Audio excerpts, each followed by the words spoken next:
Good morning. Welcome into the Hermit Poet and the Pivot Year Devotion for day 147. Welcome back. And if you've been with us for 147 days, you are doing good on keeping your New Year's resolution. And before we start, I want to give a round of applause to student number 272 that signed up yesterday.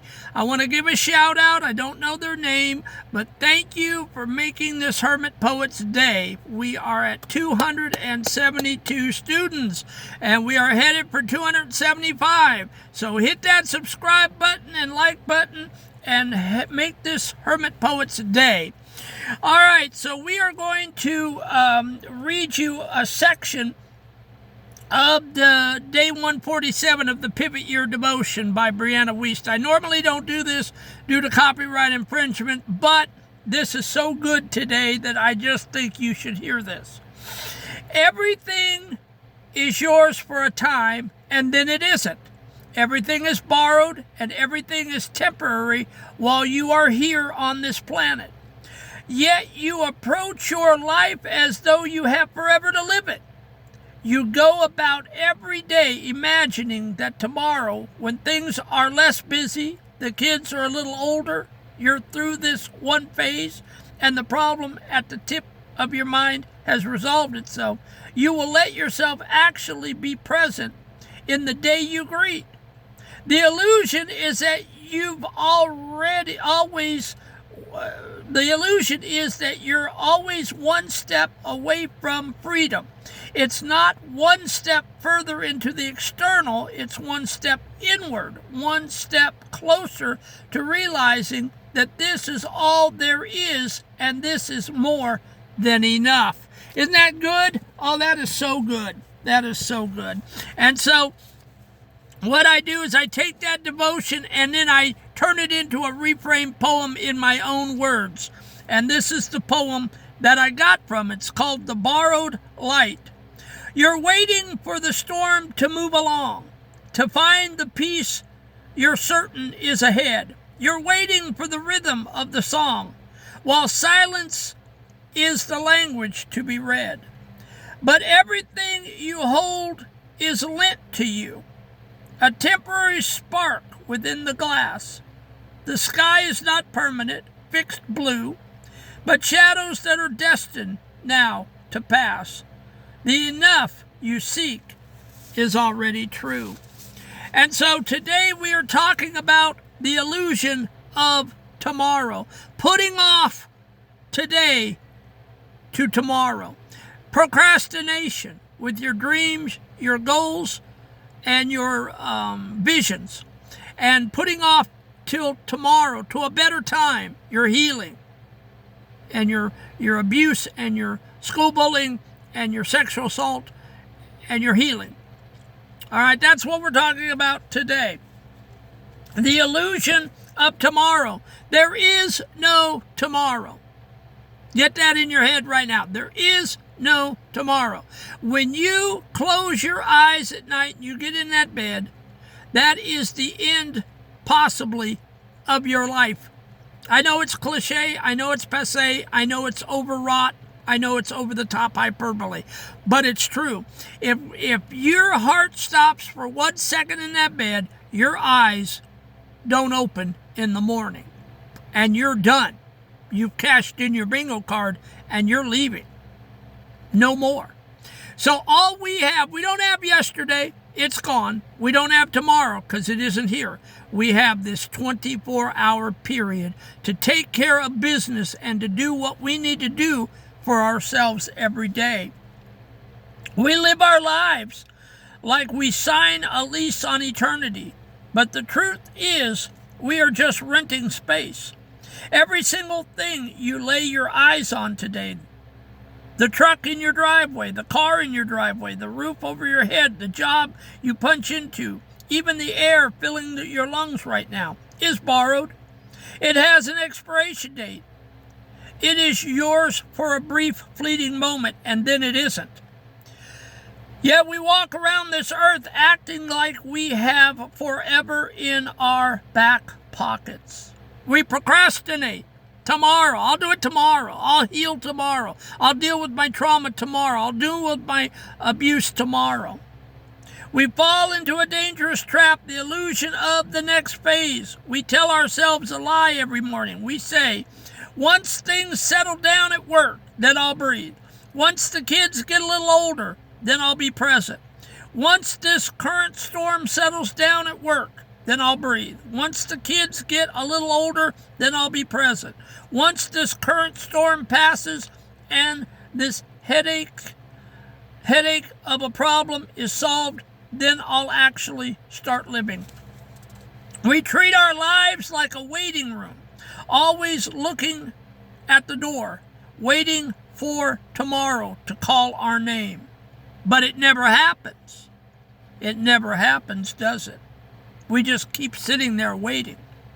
This keeps us exactly one step ahead from freedom. We imagine freedom is waiting for us out there, somewhere in the future, hidden behind a lighter schedule, a bigger bank account, or problem-free life. But that tomorrow is a ghost.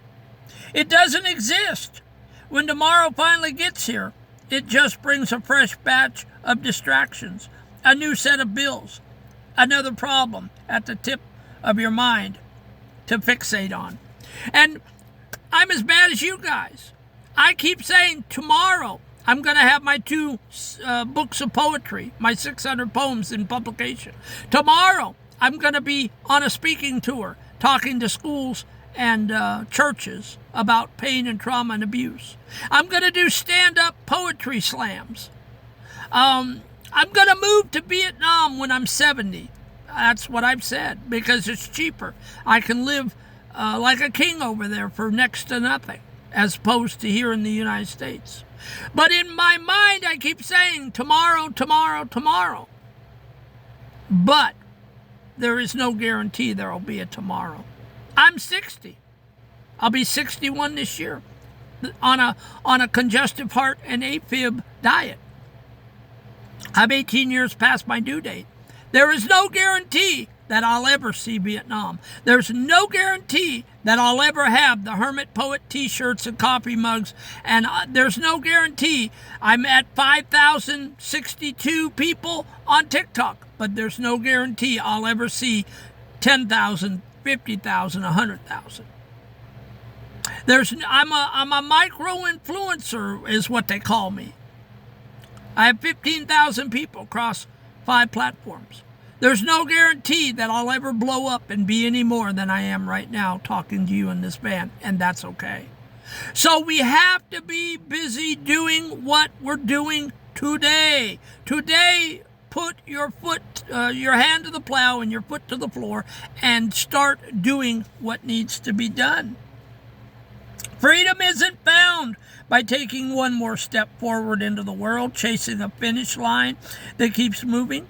Freedom is found by taking one step inward. It's the hard, gritty realization that this right now, with all its messiness, unfinished, loud, and imperfect pieces, is all there is. When you stop treating today like a stepping stone to a better tomorrow, the weight drops off your shoulders. You look around at the raw reality of your life and you realize something incredible. This is more than enough, and that's where I'm at right now. I came to that realization last June through November when I had my creative orgasm and I gushed out those 600 poems onto paper. I got my healing. And you know what? Sitting in this van with limited clothing, a van to sleep in at night, and a limited amount of resources for food, and a limited amount of resources to live on. But it's more than enough. I've gotten to a point where it's more than enough. I have reached that plateau of satisfied. And you can't buy that. No money will buy that. And you've got to come to a place in your life where you can look at yourself and say, I'm truly satisfied. If I don't have one more thing in my life, I've gotten way more than I deserve.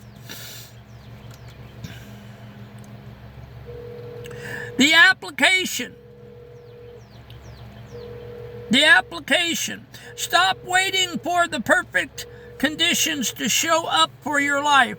The dust is never going to fully settle, and that is by design. Today you need to deliberately pop the bubble of tomorrow. When you feel your mind drifting to the next task, the next shift, or the next phase of your life, pull yourself back into the room by your collar. Look at the people in front of you right now, even if they are stressing you out. Look at the work in front of you, even if it's hard and unglamorous. Ground yourself in the present moment by acknowledging 3 raw truths. Number 1, this day is borrowed and I will never get these 24-hour days back. Number 2, the problem currently occupying my mind does not have the right to steal my today. And number 3, what I have right now is sufficient. Take one deep breath, step out of the future, and plant both feet firmly into the only day you actually own. All right, guys, I hope that was helpful.